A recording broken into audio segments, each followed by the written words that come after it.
So welcome to our weekly leadership call, 8 a.m. Wednesday morning. We have some really good topics to cover today with everybody. We're going to be going over California sales tax changes, changes in retirement plans and retirement packages, working remotely. So we have our team talking about that a little bit, as well as Chad Ganifke from Bright City. We're going to talk about changes in government funding, so the PPP loans and the EIDL loans. And from there, I'm going to hand it over to Kate and let Wonderful. I think you guys can hear me, but you can't see me. Is that correct? Yes. Yeah. All right. So I'm going to start things off with an update from the world of sales tax, California sales tax specifically.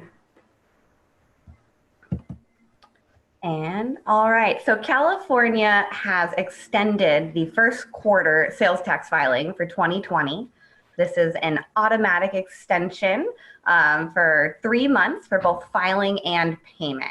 Applies automatically to any businesses filing a return with less than 1 million in tax. The CDTFA has also rolled out a payment plan effective at the beginning of April. It's for 12 months, interest-free on up to $50,000 of sales and use tax liability. And this is available for all taxpayers with less than 5 million in annual taxable sales. So a little bit of relief coming from California. And you can find out more information on the CDTFA website. But yeah, short, sweet update. Now we'll hand it back to Dan.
All right. I was told you guys can't see my screen. Can you see my screen now? Yeah. Okay. Yeah. Sorry about that. So back to retirement plan distributions. With the CARES Act, you can now take a distribution from your retirement plan if you have these certain situations on the left-hand side. So if you have been diagnosed with coronavirus, or your spouse or dependent, or if you experience adverse financial conditions, so you had to quarantine yourself or your family member, you were furloughed, you were laid off, you have reduced hours, or you're losing childcare. So if any of those situations apply to you, you can take up to $100,000 distribution from your retirement plan, and that would be IRAs, 401k plans, any of the qualified plans. And that would be between January 1st, 2020 and December 31st, 2020. So you can take a distribution in any time in that time period. And then there's some fairly nice repayment terms. Under the traditional rules, if you took a distribution from a plan, you had 60 days to roll it over. If not, it became taxable. With the CARES Act and the changes that are in the CARES Act in here, you have a 3-year period that you can recontribute that to a plan. And if you do that over a 3-year period, it's considered as being rolled over timely. So that means you have 3 years to pay it back if you have to take it out. And to the extent that you don't take it out, it becomes taxable over the 3-year period. So really a good change here for people that are in a tough spot.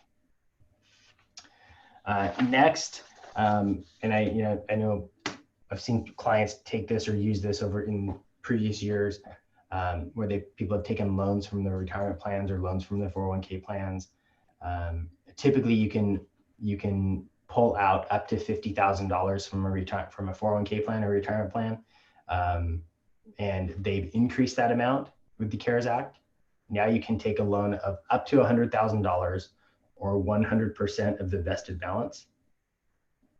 The money has to be taken between March 22nd and September 22nd. And you can delay the repayments for 1 year. So that's a good way, or another way to get money if you need money and you don't want to take a distribution. You want to loan it out to yourself. Now, I do want to add to that, we've had a significant dip in the financial markets. And if you're taking a distribution or a loan out of your retirement plan, you're going to have the money out and sitting on the sidelines, and it's not going to be participating in the uptick as things tend to go back up. However, that being said, if you're in a tough spot, you may not necessarily care that it's not in the market. It may be better to have the money. So anyway, a couple of good changes there. Now we're going to jump into working remotely. I'm going to have Kate and Chad and Alex are going to talk about this. Kate and Alex on our team are on our team at Whittaker and Company, and they've been integral in the changes that we've made in the last couple of years. And I mean, I guess really in the last 6 months, being able to completely work remotely. And then Chad is the CEO of Bright City, and they are our IT company. They support about 140 firms or businesses in Orange County primarily.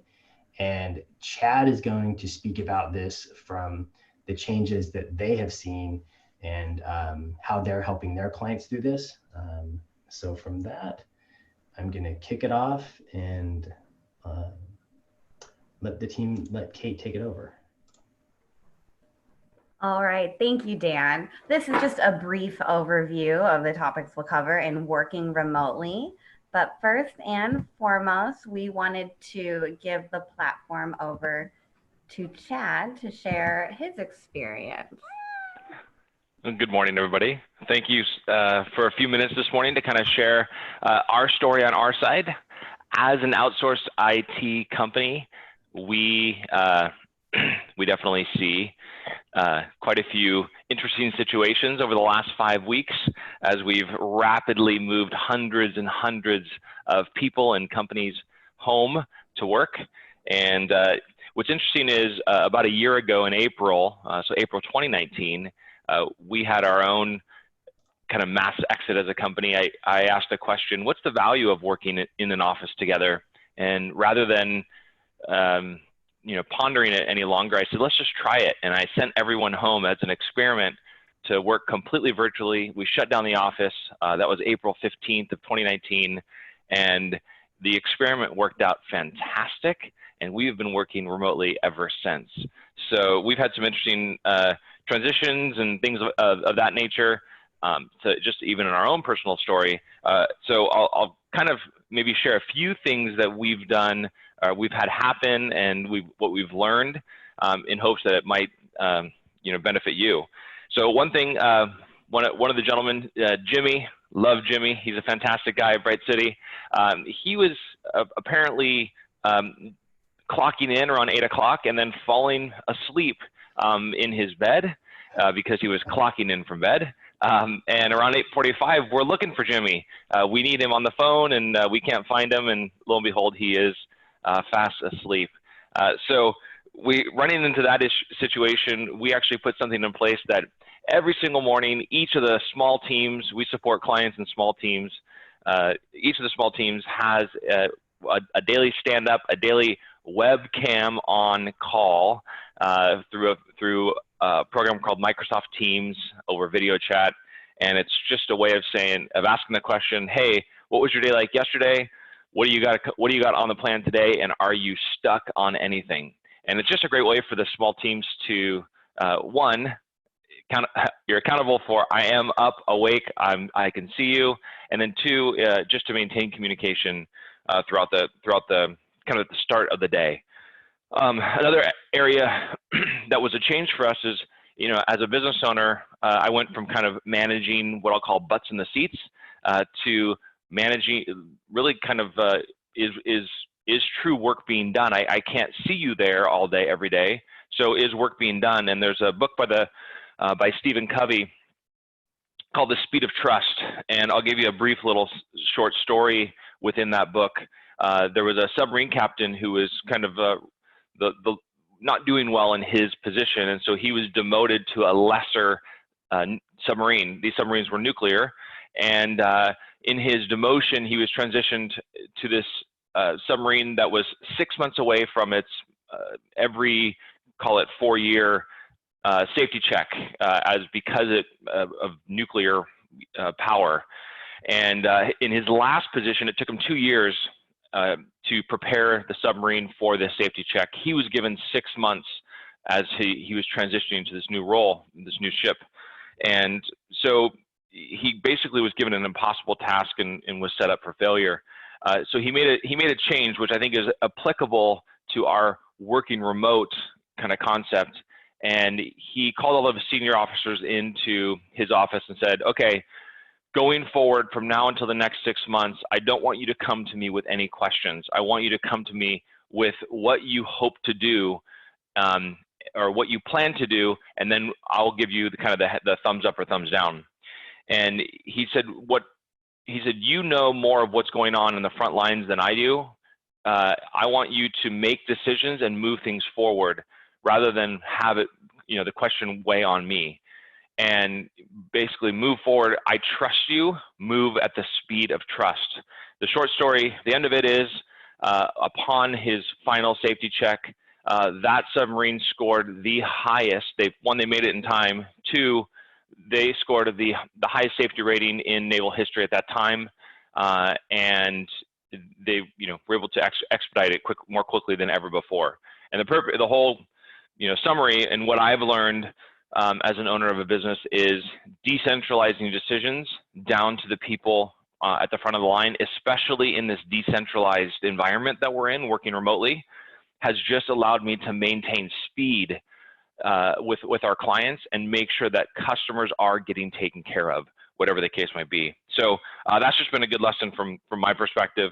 One thing that happens when we got decentralized is we started losing connection with each other. So there was a couple things that we put into place that helped with that. One was video chat.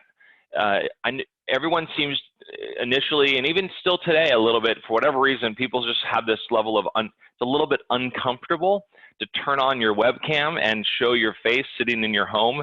But every time I'm on a call with anybody I work with, I say, hey, turn your camera on, I want to see you. And that has really allowed for us to maintain connection across the company because you still get to see the expression, the smile, the eyes, whatever the case might be, and it's been very helpful. We also have weekly staff or twice a month staff meetings where everyone's webcam is on, and it just allows us to make fun of each other in our office.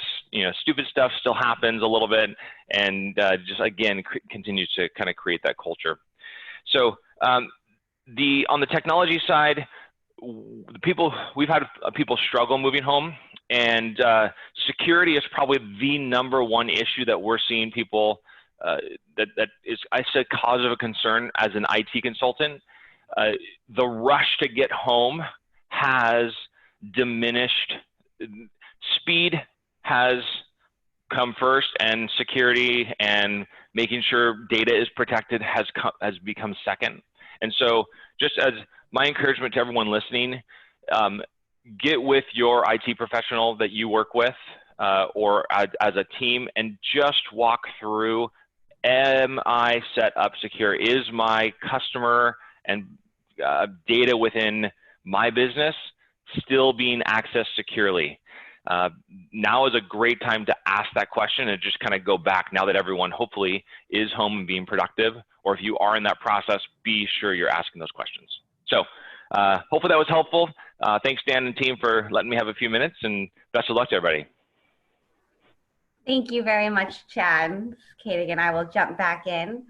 So we were going to, Alex and I wanted to now speak on a little bit more about the accounting technology and applications and software that we have used in our journey to work remotely, and also in our time working with clients. As accountants, we spend a lot of time remotely connecting to our clients' books or computers to assist in those ways. So we're going to take a closer look at that. And as an accountant, I am naturally going to start with accounting software. On the screen, you see two online accounting platforms, cloud-based accounting software. We have QuickBooks Online and Xero. These are two of the industry leaders. I do have a preference. A lot of our clients are using QuickBooks Online. It's pretty much the leader in the Americas. Xero is very popular in Europe and Australia. But whatever kind of cloud-based accounting software you use, there are many more than this. They are very powerful and convenient tools. They allow you to access your books from any computer with the internet. And QuickBooks and Xero, they also have very strong phone-based applications. So you can do your bookkeeping even from your smartphone.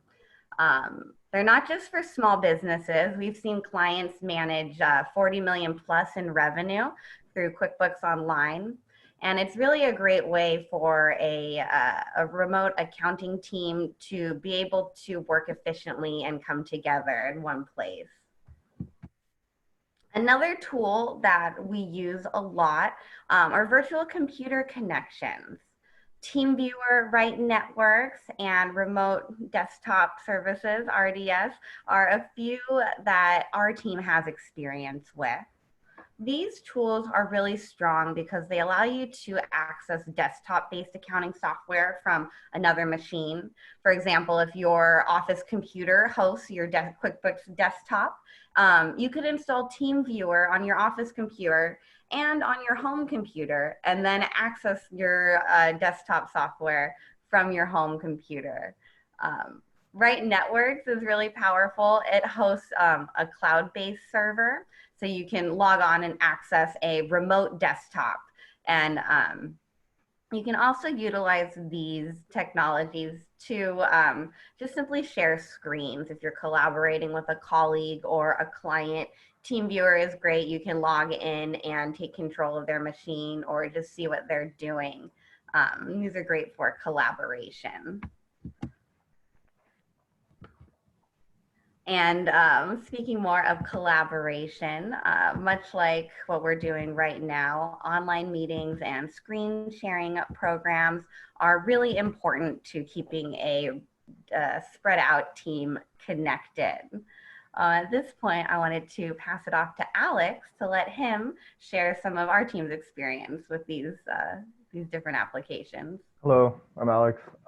Yeah, I want to just kind of share our journey, if you will, into transitioning into a remote office. Because when we first started gearing up, when we first started just setting up our software infrastructure. We never really had the goal to work remotely.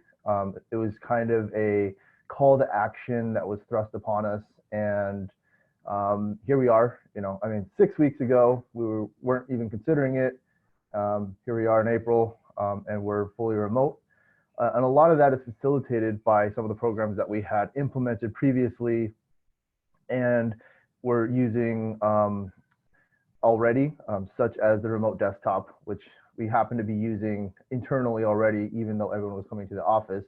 But as we had been called to become remote, we started exploring other things that we had recently implemented or things that we were contemplating using, but just never really had the reason to. Two I really wanted to touch up on are Microsoft Teams and Loom. Obviously, we're using Zoom meetings.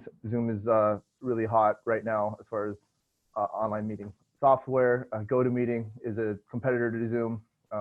You probably have used that as well for some sort of screen sharing. And these two facilitate client meetings, internal meetings very well. Microsoft Teams, we found, facilitates internal meetings very well. And Loom is a program that we had always wanted to use, never really found a home for it.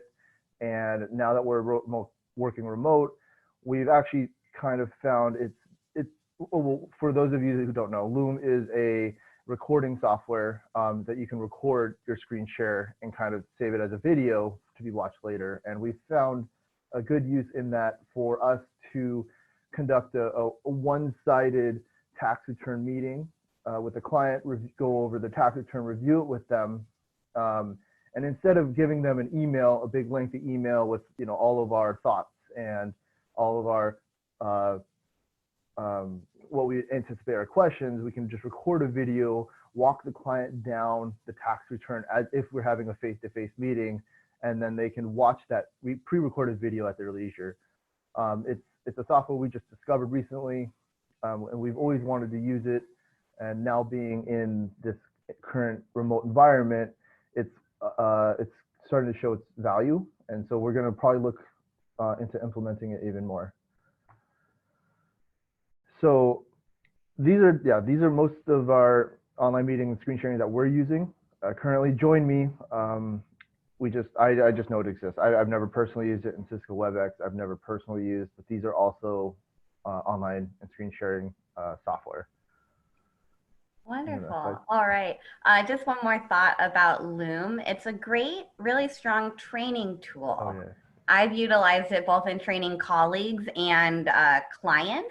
You can demo what you need them to understand, record the video, and then send it to them, which is great because they have access to it whenever they need. All right, moving on to the next slide. We've got document sharing. So kind of continuing in the same vein of screen sharing, online meetings, if you're working remote, you're going to need to share documents often, especially in our business and our practice as accountants. We need to share tax returns and all the documents that are related to tax returns. So as you see on the screen on this slide, the three big players, Dropbox, Office 365, and the Google Suite, they all function very similarly, and they can actually all do the same flavor of thing, which is they can create a folder, and I know Google does it through Google Drives, Office does it through OneDrive, and then Dropbox is just that's just what it is. You can selectively share files with private parties or certain groups of people, and kind of disseminate your big documents that way. And this solves an important problem. I know that most people here have probably run into the issue of trying to attach documents into emails that are just too big, or the other problem with emails it's just too numerous. If you're getting 50 or so emails a day, it's very easy to miss a document, or it's very likely that you could miss a document. And I'm sure we've all run into it. I've run into it myself. And these are solutions that we have found so far in our call to action and our transition to working remote. God, it looks like we've got a question about notifications from Microsoft Teams. Making sure somebody's seeing the notifications, email notifications. That's a great question, Chris.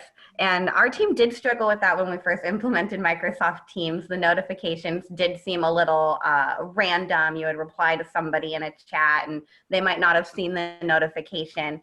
Our team's sort of response to that was everybody tag everybody or tag whoever you're talking to in whatever communication through Teams, whether it's the chat or the Teams channel. Just tag the person you're talking to in all the replies. And that way that was our way of making sure that we knew the program would notify somebody if they were tagged in the message. So that was the way we sort of worked around that. I think the question, okay. Yeah, I also have another question here that Chad, this is probably best for you to answer. But Erica asked, have you had any concerns about online security when using these cloud programs? I have a client in the financial services industry who is very apprehensive to use any cloud services with concern of their client's financial information. Yeah, great question. So the one thing to kind of come to grips today is everything is on the cloud. So if you've got files sitting on your computer at home and you're connected to the internet, you're in essence a little mini cloud yourself. So in kind of the fear of going to cloud, I think it is rightly so, because it is such a major change. But there are things, and I'll use Microsoft as an example, in their Office 365 or their 365 platform. They are doing things in the area of security that no small business, medium business, it has even the expertise or even budget to consider from a compliance perspective and a security perspective. So I would say education is going to be your friend, Erica, in that, kind of going down that track. I know it's difficult, it's at times, but find compliance, find articles on levels of security as it relates to whatever cloud platform you are recommending, because they are out there and it is the future. I mean, it is where it's going. If you're not moving to the cloud, you're kind of, it's like, hey, I want to send a letter in the mail, right? I mean, that just feels better to me. I mean, it is just kind of it feels better thing as a metaphor. So. And then I've got one more question, Chad, from Bimmel, and he's asking, we're often sharing information with the banks and others, and they don't allow for these services to share docs. Do you have any encryption-based services? So yeah, great question. When you're dealing with your bank, a lot of times banks actually won't even let you use your own encryption services to send them communication. I just recently dealt with one where the only way to get them secure docs was using their service. So one, before you go invest in any kind of service, I would have that conversation. You should be investing in some sort of email encryption service for secure communication. What many people don't realize, it sounds like, Bimmel, you do, but email is non-secure communication, meaning it's all email is sent in what's called plain text over the internet. So a email encryption service will solve your problem. There are many out there. We have one that we recommend as a company. You can Cisco. There's another one called ShareFile out there. Is it? I want to say Cisco, but yeah, Cisco ShareFile, I think. That allows you to send documents securely and encrypted. So yeah, definitely talk to your bank, and I'm happy. You can email me directly. Dan's got my contact information if you want to talk more about specific products. Wonderful. Awesome. Thanks, Chad. Covered document sharing. Just to build one last point on what Alex was saying, with document sharing in the Google Suite and Office 365, you can have shared spreadsheets or shared Word docs, which are a great way to keep your team that might not be in the same location on the same page. That way you can both work off one for example, one list in Excel and live updates so everybody can see all the updates. You can avoid circulating multiple versions of one working document. All right, and moving on to our last page. All right, this one is about team communication and project management. You've heard us talk a lot so far about Microsoft Teams, probably because that is our favorite.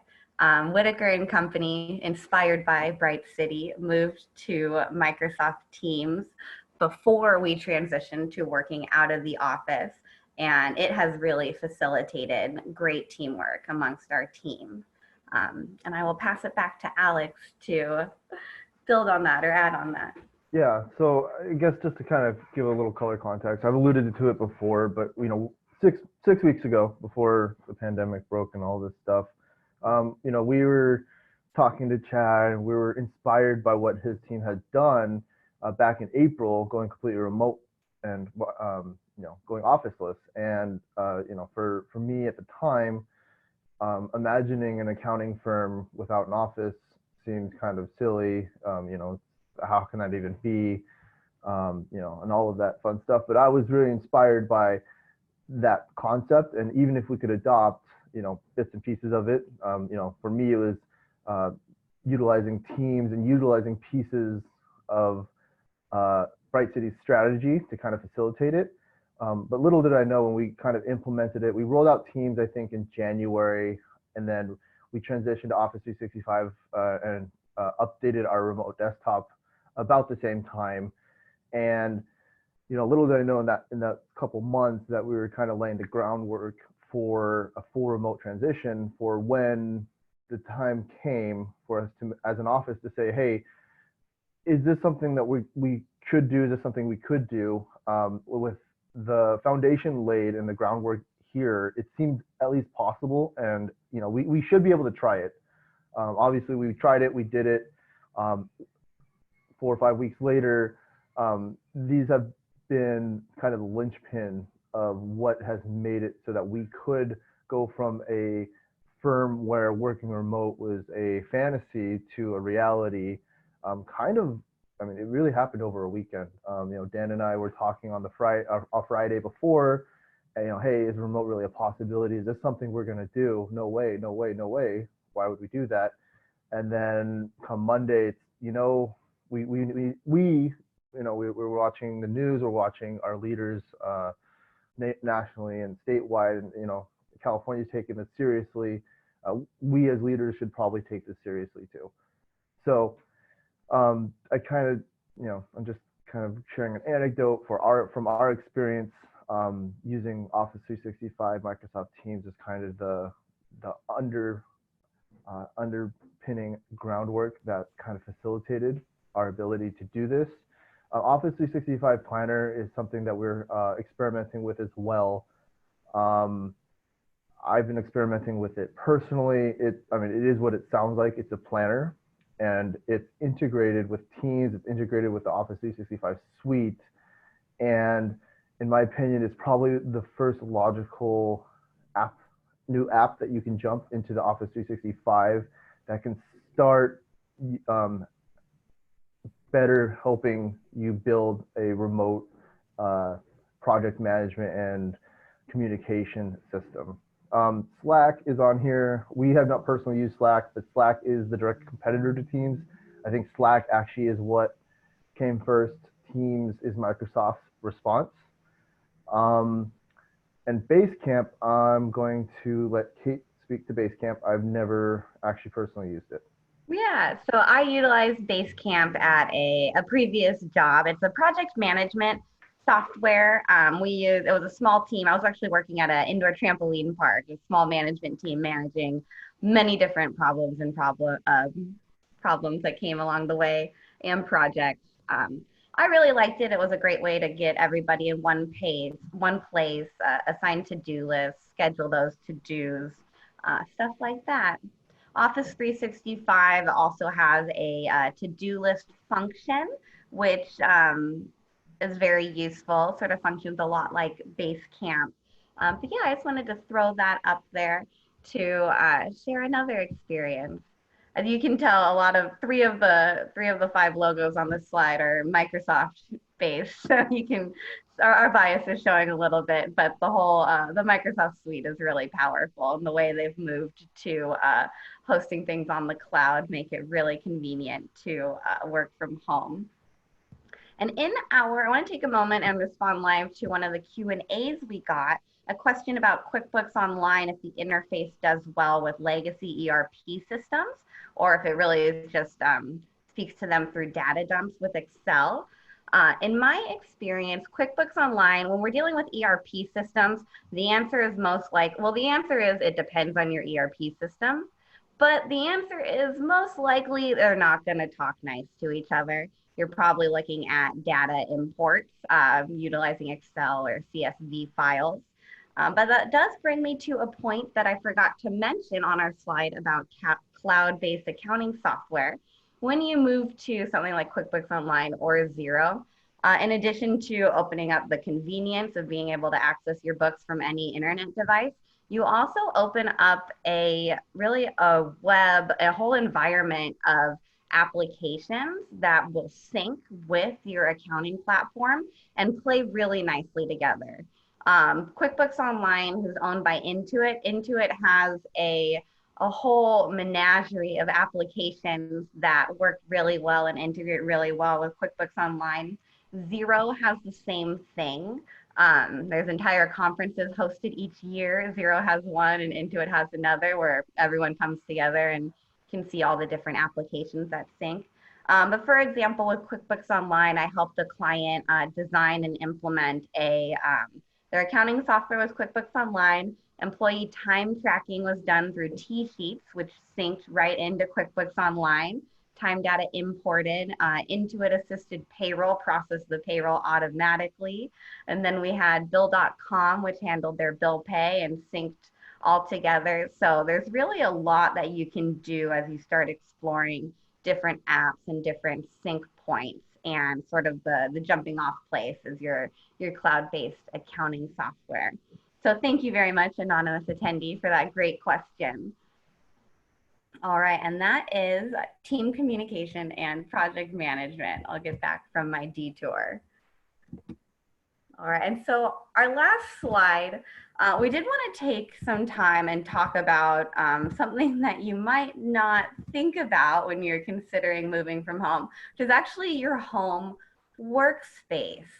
I personally have been working from home this is the 5th week.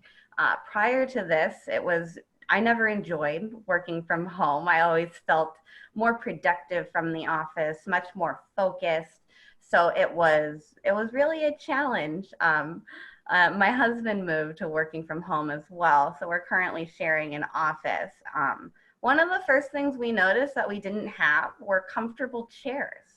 Something as simple as a nice computer chair made a huge difference. Little things like office supplies. I found out I don't own a stapler and I surely don't have paper clips. So little conveniences that you're used to having at the office, you'll move home and realize you don't have those anymore. But really, I think the most important thing about considering a move to home is making sure everybody has reliable, fast internet. I think that might be one of the biggest barriers to making your home office successful. I think most of the tools and technology we've talked about today are all internet based. You need the internet to connect with your team in order to use Microsoft Teams. So yeah, fast internet connection is really going to be important for anybody considering setting up their home office. Alex, do you have anything to add to this slide? I think you covered it. I think anecdotally, and maybe even we've personally experienced it when you move from your office to your home. I mean, as Kate mentioned, a chair. You don't think about these kind of things, or maybe you want to do online communications, but you realize you don't have a microphone, you don't have a headset, you have to use your work computer's laptop audio, and you quickly realize that it's just not conducive to a a good meeting, or it doesn't have a good enough quality for you to really understand. And it's kind of, yeah, it's one of the things we figured we want to mention it. A lot of people don't think about it till you get there or you start doing it. I think the only thing that I would add on for Kate, or for Kate's observations, is an ergonomic desk. I think in the era of 2 monitors being a very normal consideration for most offices, when we go to our home office setup, and if you haven't already thought about having a 2-monitor setup, and you get to your desk and you realize that your desk space is too small to have 2 monitors, well, now you need to find a new desk, and it kind of creates this extra step into setting up a successful or a really nice workspace from home. I think Kate covered all the other stuff. I mean, I think this slide is pretty summarizes our thoughts on it. We really just, it's one of the last things. We were talking about software, and you got to think about some of the hardware too, to kind of facilitate what we're trying to do here. Because one more concept that Chad touched upon, and I think we as a company are gonna start exploring it more too, is webcams and seeing each other. I know we, within the last week as a firm, have even changed some of our existing behavior. We adopted morning check-ins, but it was largely done via phone call. And that was okay for the first couple of weeks, but going into week 3, week 4, we hadn't seen each other for a while, some of us, and so we designated a couple days to be webcam days, so that at least we can see each other. And I think that's kind of an important consideration, and Chad kind of alluded to it earlier. We're a little bit nervous or a little bit shy from putting ourselves on webcam, seeing ourselves on camera.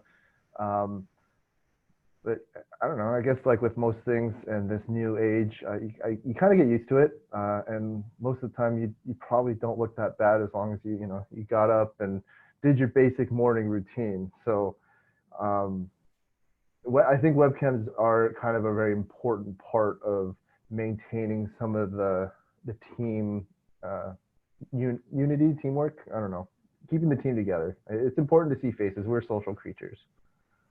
Very well said. I agree. Wonderful. All right. And that concludes our section on working remotely. We'll pass it back to Dan for the all-important updates on government funding. I think you're muted, Dan. The one thing that we didn't have on that slide was, now that some of us have kids home and college kids home, that wasn't factored into that slide. That always presents different issues too. So I want to take some time here and update everyone about the types of government funding that are currently available through the SBA. And we've covered these on the last 2 weeks, but there's primarily the Paycheck Protection Program.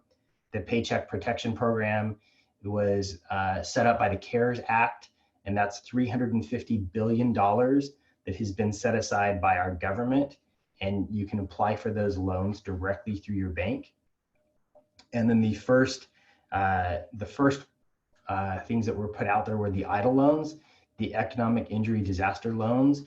Those were applicable or applied for directly through the SBA. So those are the 2 plans that have been out there.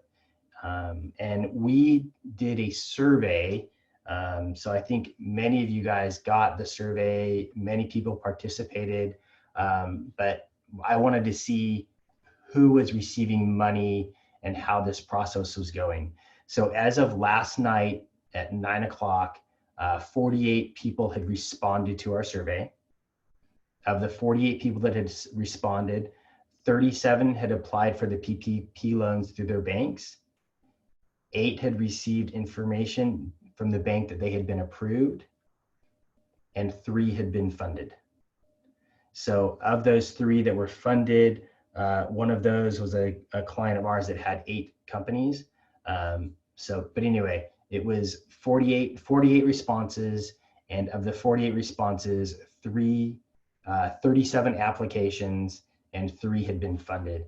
And I can tell you from working with our bank, they are processing loans. They are working through it. It's kind of been a slow process. I also received information from Harvest Bank last night that they are just starting to process loans today. So I think it's just taking time for the loans to get, or for the banks to get up and going and understanding the process. Of the 8 that have received the positive notifications back from their bank, I can tell you which banks they were. It was 2 from American Business Bank, 1 from First Citizens, and that funded. 1 from Nusenda Credit Union, and that funded. Union Bank was a positive. Platinum Bank had a positive. City National Bank had a funded. And then there was 1 that the person did not respond what bank. So that's kind of an update on the PPP loan. But it looks like there is still money left in that program. Loans are still being processed. So that's good. On the economic injury disaster loan, so this money was set aside on the first 2 go rounds of the bills that the government passed. The first was, I believe, 8 billion, and the second was 10 billion. And these were the loans that you applied directly through the SBA. So the PPP is directly through your bank. The EIDL loan is directly through the SBA. And as of right now, 19 respondents had applied and nobody has received any money yet. So, and I can tell you also for us, we also put an application for the grant, and we have not even received an email or anything notifying us of any changes or of any response from the government.